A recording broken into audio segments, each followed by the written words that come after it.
All right, let's dive right into this explainer and completely reframe how we view our own self-destructive behaviors. We're going to be unpacking Brianna Wiest's incredibly powerful book, The Mountain Is You. Have you ever found yourself so close to a huge goal only to just suddenly hit the brakes? Or, maybe you genuinely want a deep, loving relationship, but you pick a massive fight over something silly, like how the dishwasher is loaded just to push the other person away. It's so frustrating, right? Well, today we are going to figure out exactly why we do this to ourselves, and much more importantly, how to actually stop. So here's the core premise we need to start with. The mountain isn't some circumstantial challenge in your life. The mountain is literally you. I mean, historically, we've always used mountains as metaphors for these grand spiritual awakenings or totally insurmountable challenges. But the mountain we're talking about today, it isn't a bad day at the office or a sudden stroke of bad luck. It is the block between you and the life you actually want to live. It is entirely your own inner resistance. And that brings us to a really profound question. Why on earth do we destroy the things we want the most? We've all felt stuck before, wondering why our sincere, conscious efforts to move forward are just constantly met with our own inner pushback and pain. On the surface, it makes absolutely zero sense. But, as we'll see, human beings are inherently driven by survival and comfort. Your brain is actually doing exactly what it thinks is right to protect you. Here's our roadmap for today's climb. We're going to cover the mountain before you, redefining self-sabotage, decoding your negative emotions, releasing past trauma, and finally, the path to self-mastery. Let's get right into it. Part 1. The mountain before you. First things first, having this mountain in front of you doesn't mean you're fundamentally broken, okay? Think of it like two tectonic plates crashing together to form a physical mountain. Your internal mountain arises from coexisting but totally conflicting needs. There's the conscious part of you that knows exactly what you want, the success, the health, the love, but then there's the unconscious part holding you back simply because it's terrified of the unknown. Honestly, it's just a sign that you have way more potential inside you waiting to be tapped. To get past it, though, requires a radical shift. And it's perfectly captured in this thought. Your new life is going to cost you your old one. To actually end self-sabotage, we literally have to mourn our younger selves. We have to release our attachments to our old comfort zones, even the incredibly toxic ones, and prep for massive change. You just can't become the person you are meant to be while clinging for dear life to the person you used to be. Moving to Part 2, redefining self-sabotage.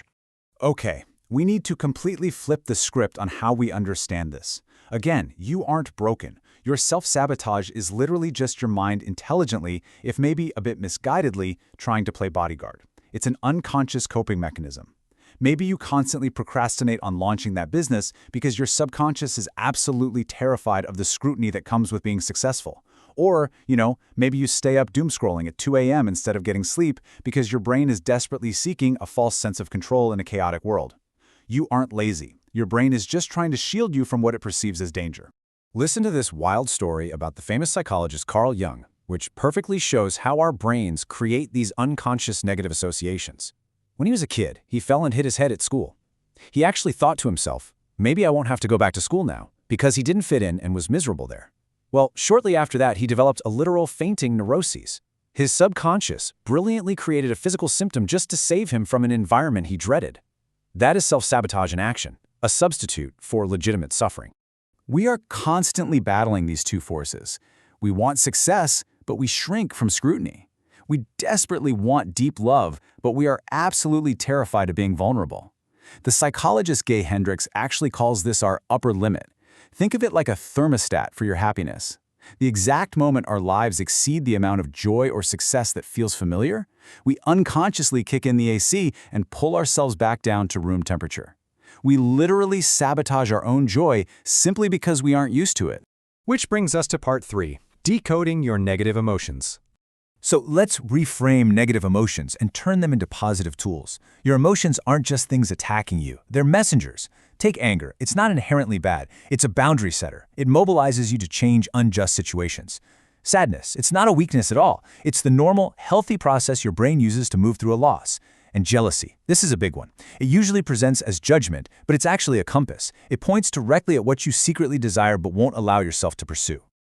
Let's look at Part 4, releasing past trauma. We almost always think of trauma as purely a mental hurdle. But trauma isn't just up in your head. It is physically stored inside your body. It's what happens when something terrifies you and you never actually get over that fear. You become disconnected from your baseline feeling of safety, just stuck on an endless loop of fight or flight. To truly heal, you have to physically process those emotions, literally breathing through the physical tension and reestablish that feeling of safety right where it was severed. So how do we practically do this? You can't just shove the past in a closet and ignore it. You literally have to close your eyes, physically re-enter that memory, and mentally sit down with your younger self. You need to superimpose a new narrative. You have to be the adult you needed back then. Impart your current wisdom, reassure them that they survived the ordeal, and tell them everything turns out okay. This is the psychological trick that allows your brain to finally let go of that panicked attachment. And finally, Part 5, the path to self-mastery. Someone who has mastered themselves understands a really crucial difference, the difference between suppressing emotions and controlling them. Emotional suppression is totally unconscious. You just ignore the feeling until, boom, you eventually explode.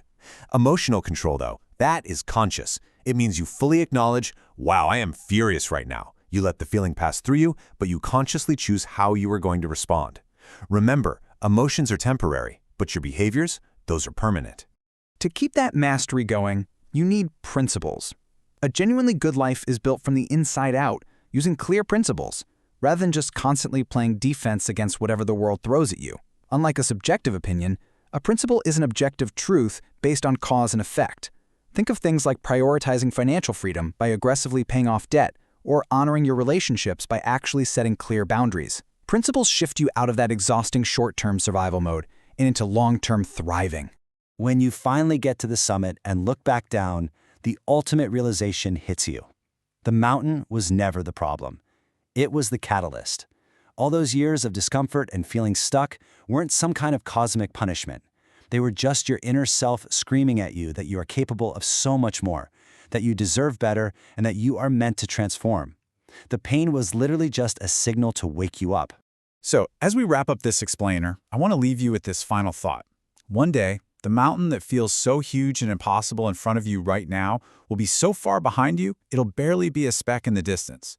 But the resilience, the self-awareness, and the true self-mastery you build today by climbing it, that is going to stay with you forever. So ask yourself, who will you become in the process of getting over it?